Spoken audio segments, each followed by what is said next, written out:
Namanya Eros, sang dewa cinta mitologi Yunani yang nakal, dan tugasnya mendampingi Dewi Afrodit, dewi cinta, kecantikan, dan kesenangan.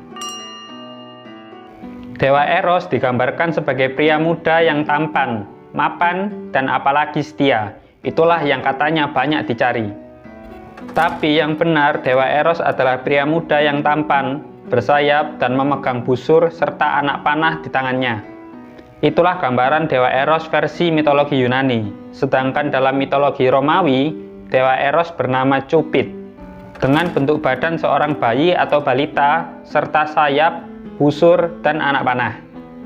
Nah, soal asal-usul terciptanya Dewa Eros ini membuatku bingung saat mempelajarinya. Sama kayak aku bingung kenapa kamu nggak subscribe channel ini. Yuk klik subscribe. Asal-usul pertama, Dewa Eros termasuk salah satu protogenoi. Protogenoi adalah generasi asli atau generasi awal para dewa. Jadi, Dewa Eros itu ada sebelum para dewa Olimpian dan Dewa Titan ada.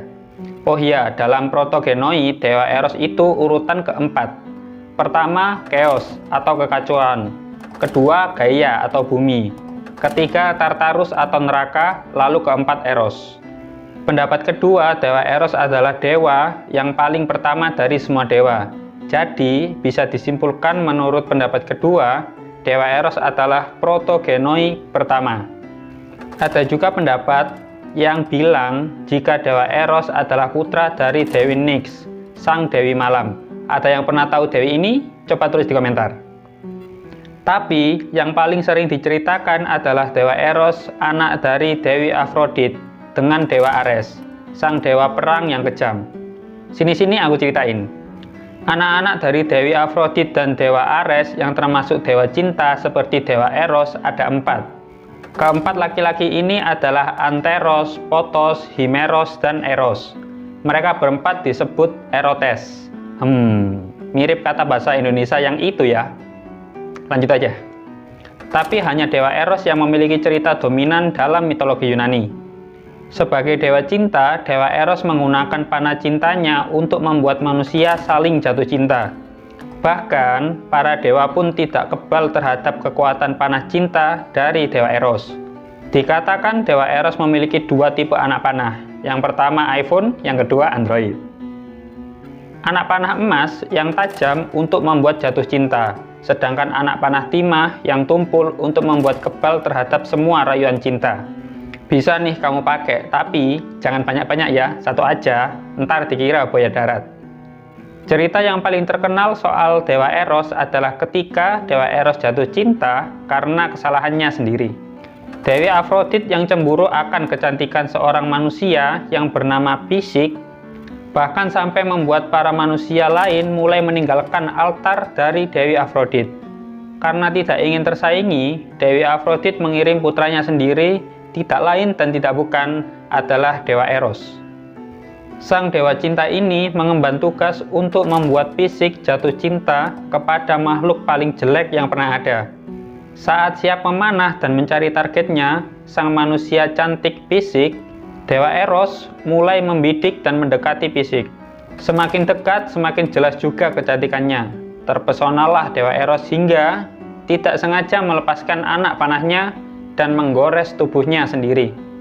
Karena kekuatan anak panah ini, jatuh cintalah Dewa Eros kepada makhluk paling jelek yang pernah ada. Eits, bukan itu, tapi jatuh cinta kepada Pisik. Tapi perjalanan cinta kan nggak semudah itu dan seindah itu kan? Dewa Eros takut karena tidak bisa mengemban tugas dengan baik, tapi cintanya begitu besar untuk Pisik.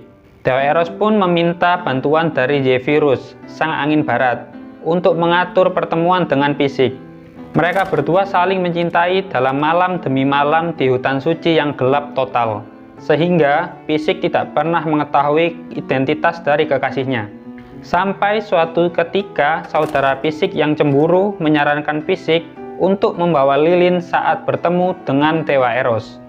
Jangan tanya lilinnya mati atau enggak saat kena angin hutan. Yang penting, si Pisik bawa lilin. Akhirnya Dewa Eros ketahuan, dan karena merasa dikhianati, Dewa Eros pergi dari kehidupan Pisik. Pisik yang patah hati akhirnya berdoa kepada para dewa untuk meminta bantuan. Nah, ini nih boleh dicontoh. Kalau patah hati berdoa, bukan malah... Lanjut aja deh. Dewi Afrodit pun memberikan beberapa tugas, dan jika berhasil, maka Fisik dan Dewa Eros dapat kembali bersatu. Tapi tugas itu tanpa mustahil untuk dilakukan. Dewi Afrodit terkaget-kaget karena Fisik berhasil melaksanakan tugasnya. Fisik pun diangkat menjadi dewi, yang akhirnya Dewa Eros dan Dewi Fisik menjadi sepasang kekasih yang hidup bahagia selamanya.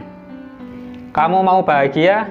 Coba klik subscribe. Siapa tahu bahagia denger jokes-jokes receh aku. Cerita lain ketika Dewa Eros bersinggungan dengan Dewa Apollo soal memanah. Karena Dewa Apollo dikenal sebagai salah satu pemanah terhebat di antara dewa Yunani lainnya, Dewa Apollo mengejek keahlian memanah Dewa Eros. Gimana tuh kira-kira kalau dewa lagi ngejekin dewa lain? Coba imajinasiin sendiri aja ya. Karena kesal dan marah ke Dewa Apollo, maka Dewa Eros memanah Apollo dengan anak panah emasnya untuk jatuh cinta ke Devin, sang peri kayu.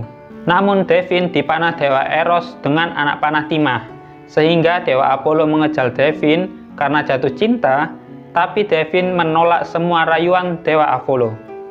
Kamu ingin tahu semua cerita dari Dewa Apollo? Klik tulisan di atas, aku akan bikin videonya segera. Itulah cerita dari dewa cinta mitologi Yunani. Kalau cerita cinta kamu banyak bahagianya atau sedihnya? Coba tulis di komentar. Terima kasih sudah menonton dan jangan lupa makan.